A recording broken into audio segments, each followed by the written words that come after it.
Yes now, blessed now. Don't forget the rest now.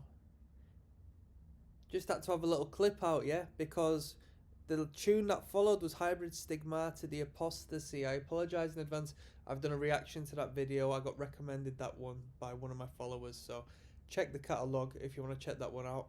Without further ado, we're bypassing that. We've got Architecture of a Genocidal Nature. Jeez. Here we go. King of the Pit TV, first time listening.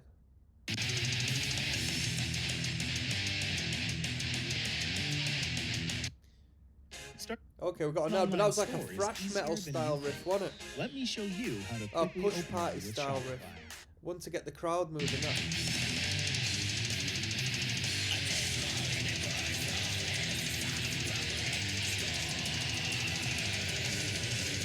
Isn't it incredible how even though the music is very extreme, you still do hear the elements of heavy metal of both the 70s and the 80s, just in regards to some of the rhythms and grooves that might just be like an excessive double kick or like tremolo pick thrown on there, but the foundation still remains.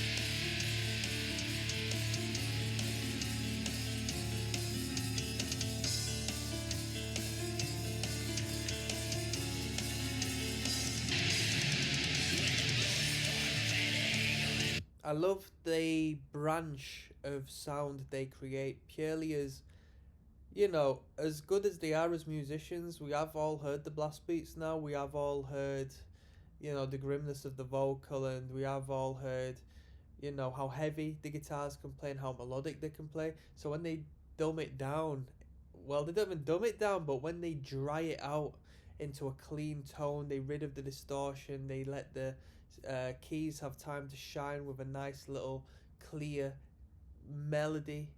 The instrumental works with clarity. It really does create an incredible contrast which most metal bands can't create because they daren't go into that space. So I really do appreciate that from this band.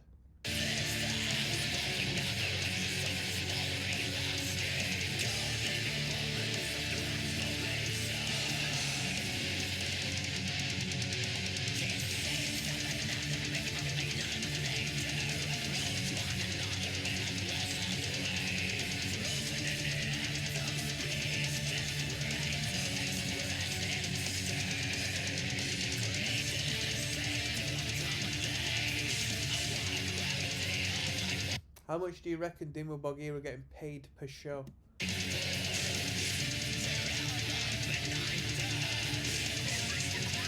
you reckon you could book Dimmu Borgir for $5,000?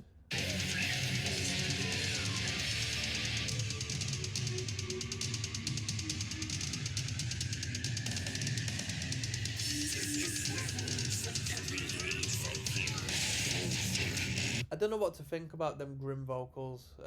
Well, the grim effect on the vocals, the sort of like satanic. Don't know what to think about them. I don't think I like them much. Seems like filler, really.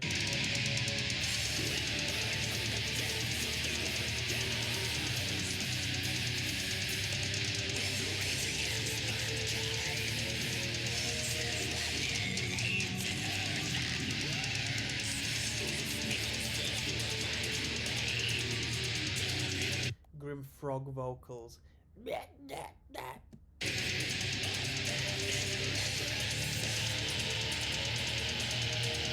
Great croak on them. Great verging on a gurgle on the vocals. Just pushing a creaky door, basically.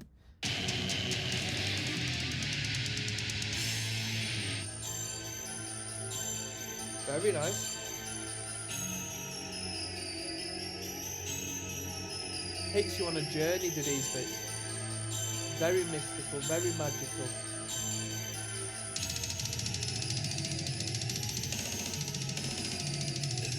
Bruh, that almost sounds edited in. That's so crazy. That sounds like an that sounds like this guy's gone on on Guitar Pro.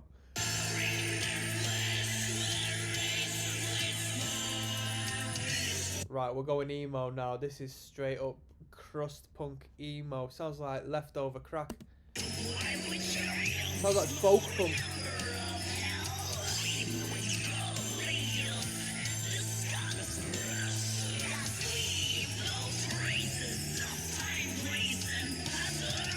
Yo, this sounds like a band, but what?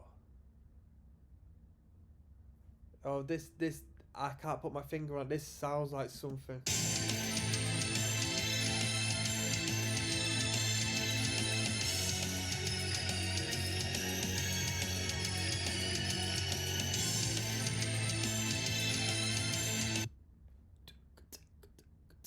Would you call that a swing on the drums?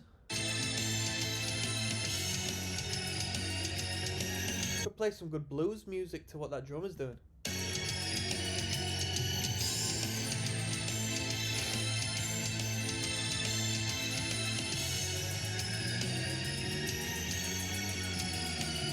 You hear that bass guitar then?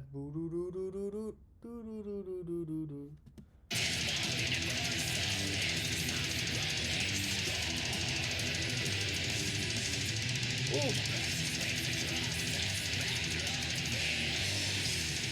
Heavy metal again, heavy metal.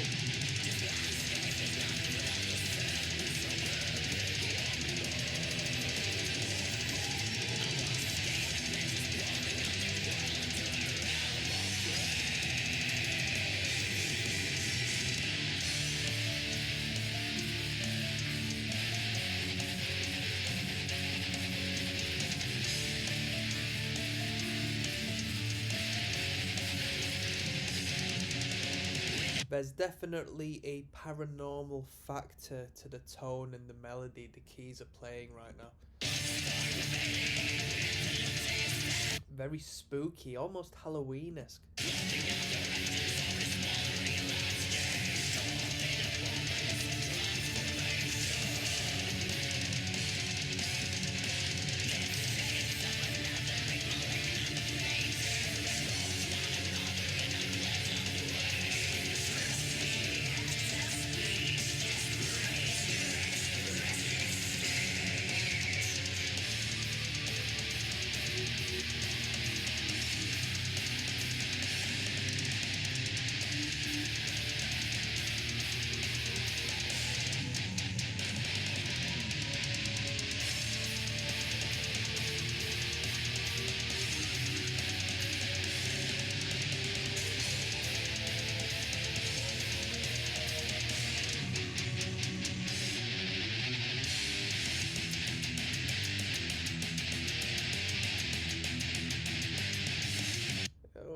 Is this basically a Slayer riff?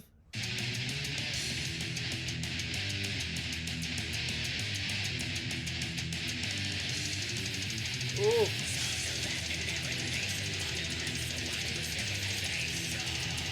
Nah, it's not really Slayer, is it? But it's heavy metal. The in-between sections are thrash, but that doom doom heavy metal as well. This band has got such a indirect heavy metal influence, which just seeps through a lot of their riffs and sections. What bands have influenced Dimmu Borgir, if you are aware?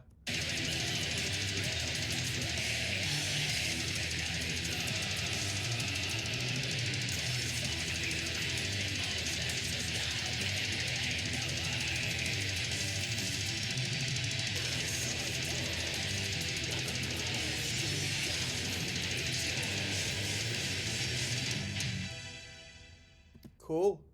That was Architecture of a Genocidal Nature. What did you think to that? I thought that was good. At this point, unless there's a ridiculously slow bit, like a real heavy breakdown section, most of the more extreme distorted areas kind of sound alike at this point, although what differentiates each tune is how they choose to utilize not only the keyboards but the lesser dynamic sections, the dried out, quieter, more acoustic more direct areas of the song, if you know where I'm coming from, right? But let's get straight onto the next tune, okay? I'm gonna have to drag myself over here for a second.